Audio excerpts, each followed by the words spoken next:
Ziggity clip-on saddles come in various styles, but the assembly process is the same for all. First, insert the grommet as shown. Use only an 11R model vice grip pliers when installing clip-on saddles onto the pipe. Proceed as follows. Open the drinker's saddle clips and insert the saddle pilot into the hole of the drinker pipe. Finger squeeze the drinker saddle clips towards each other until you hear a click. Finish the installation using the 11R vice grip pliers. Locate the pliers in the center of the clip area of the drinker saddle. Not here, not here, only here in the center. Then use the pliers to fully close the clips into its final position, which is the second click.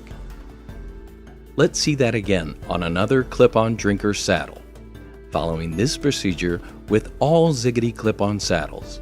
By doing so, you will be assured a long-term, leak-free seal. See your Ziggity installation manual for more information.